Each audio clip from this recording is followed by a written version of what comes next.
안녕하세요. 오늘은 현대 사회에서 점점 더 중요해지고 있는 기술 심리학에 대해 이야기해 보려고 합니다. 기술 심리학은 인간과 기술의 상호작용을 연구하는 심리학의 한 분야로 우리가 기술을 어떻게 인식하고 학습하며 사용하는지를 분석하는 학문입니다.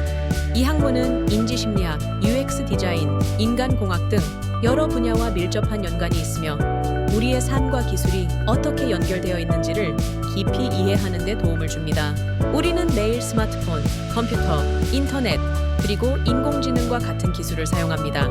하지만 우리가 기술을 사용할 때 어떤 심리적 과정이 일어나는지, 그리고 기술이 우리의 행동과 감정에 어떤 영향을 미치는지에 대해 깊이 생각해 본 적이 있나요? 기술 심리학은 바로 이러한 질문들에 대한 답을 찾는 학문입니다. 예를 들어 스마트폰 앱의 버튼 위치, 색상, 알림 방식 등은 모두 사용자의 행동을 유도하고 조절하는 요소들입니다. 이러한 요소들을 심리학적으로 분석하고 개선하는 것이 기술 심리학의 중요한 역할 중 하나입니다. 기술 심리학의 대표적인 연구 분야를 살펴보면 먼저 사용자 경험 UX 및 인터페이스 디자인이 있습니다. 우리가 매일 사용하는 앱이나 웹사이트는 직관적이고 편리해야 합니다. 사용자가 원하는 정보를 쉽게 찾을 수 있도록 정보 구조를 설계하고 사용자의 행동을 예측하여 인터페이스를 최적화하는 과정이 기술 심리학의 중요한 연구 주제입니다. 또한 인간이 정보를 처리하는 방식을 연구하는 인지 부하와 정보 처리 분야도 있습니다. 예를 들어 너무 많은 정보가 한 번에 제공되면 우리는 피로감을 느끼고 중요한 정보를 놓칠 가능성이 큽니다. 그렇기 때문에 웹사이트나 애플리케이션에서는 중요한 정보만 선택적으로 보여주고 사용자의 주의력을 효율적으로 관리하는 디자인이 필요합니다. 다음으로 자동화 기술과 인간의 신뢰도를 연구하는 분야도 있습니다. 인공지능이 점점 더 발전하면서 우리는 AI 시스템을 신뢰해야 하는 상황이 많아졌습니다.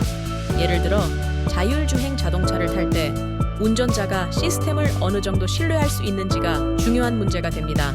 신뢰도를 높이기 위해서는 AI의 결정 과정이 명확하게 설명되어야 하며 사용자가 AI를 보다 예측 가능하고 안전한 기술로 인식하도록 설계해야 합니다. 가상현실 VR과 증강현실 AR 기술도 기술 심리학에서 중요한 연구 주제입니다. VR 환경에서 사용자가 공간을 인식하는 방식이나 AR 기술이 실제 환경과 어떻게 조화를 이루어야 하는지를 연구하는 것이 포함됩니다. 이러한 연구는 게임, 교육, 의료, 건축 등 다양한 분야에서 활용될 수 있습니다. 한편, 디지털 기술이 인간의 심리에 미치는 영향을 연구하는 분야도 있습니다. 스마트폰, SNS, 게임 등의 기술이 우리의 삶에 깊이 스며들면서 디지털 중독이나 기술, 의존성이 사회적 문제로 대두되고 있습니다. 기술 심리학은 이러한 문제를 해결하기 위해 사용자 행동을 분석하고 기술을 보다 건강하게 사용할 수 있는 방법을 연구합니다. 예를 들어 SNS에서의 과도한 알림이 우리의 집중력을 해칠 수 있기 때문에 불필요한 알림을 줄이거나 사용 시간을 제한하는 기능이 개발되고 있습니다. 기술 심리학 분야에서 중요한 연구를 수행한 학자들도 많습니다. 대표적인 인물로는 도널드 노먼이 있습니다. 그는 사용성 유서빌리티과 인간 중심 디자인 휴먼 센터 디자인의 개념을 정립한 학자로 그의 저서 The Design of Everyday Things는 기술 심리학을 이해하는 데 매우 중요한 책입니다. 그는 사용자의 실수를 디자인이 보완해야 한다고 주장하며 직관적인 디자인의 중요성을 강조했습니다. 또한 댄 슈나이더만은 인간 컴퓨터 상호작용 HCI 분야의 개척자로 데이터 시각화 및 정보 디자인 연구에 기여했습니다. 그는 사람들이 데이터를 더 쉽게 이해할 수 있도록 그래픽 사용자 인터페이스 GUI를 연구했으며 현재의 웹 디자인 원칙에도 많은 영향을 미쳤습니다. 이외에도 클리포드 나스는 인간이 컴퓨터 및 AI와 상호작용하는 방식을 연구하였습니다. 그는 사람들이 컴퓨터를 인간처럼 대하는 경향이 있다는 미디어 방정식 미디어 이퀘이션 이론을 제시했으며 이는 챗봇, 가상 비서 AI 등의 개발에 큰 영향을 주었습니다. 제임스 깁슨 역시 기술 심리학에서 중요한 인물입니다. 그는 어포던스 에이포던스 개념을 제안한 심리학자로 환경이 인간의 행동을 어떻게 유도하는지를 연구하였습니다. 예를 들어 문 손잡이의 모양이 사람에게 밀어야 하는지 또는 당겨야 하는지를 직관적으로 알려주는 방식이 어포던스 개념과 관련이 있습니다. 이제 기술 심리학이 현대에서 어떻게 활용되는지 살펴보겠습니다.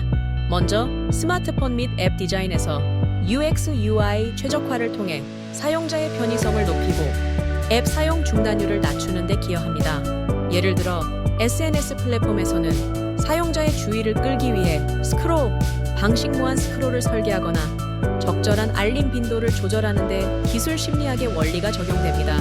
또한 인공지능 AI 및 챗봇 개발에도 기술 심리학이 적용됩니다. AI 음성 비서의 Siri, 구글 어시스턴트가 인간과 자연스럽게 대화할 수 있도록 심리적 요인을 고려하여 설계됩니다. 챗봇이 감정적 공감을 표현하는 방식이나 인간이 AI를 신뢰하는 요인을 분석하여 개선하는 것도 기술 심리학의 중요한 역할입니다. 자율주행 자동차에서도 기술 심리학이 중요한 역할을 합니다. 운전자가 자율주행 차량을 사용할 때 어떤 시각적, 청각적 피드백이 가장 신뢰도를 높이는지 연구하는 것이 포함됩니다. 이러한 연구를 통해 자율주행 기술이 보다 안전하고 신뢰할 수 있는 방향으로 발전할 수 있습니다. 게임 및 가상현실 VR 기술에서도 기술 심리학이 활용됩니다.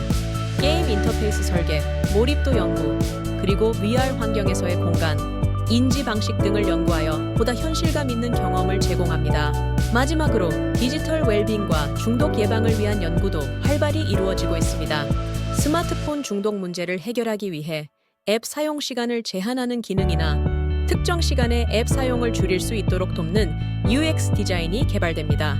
이처럼 기술 심리학은 우리의 삶을 보다 편리하고 안전하게 만드는 중요한 학문입니다. 앞으로 기술이 발전함에 따라 기술 심리학의 중요성도 더욱 커질 것입니다. 오늘 이야기가 도움이 되셨다면 좋아요와 구독 부탁드립니다. 감사합니다.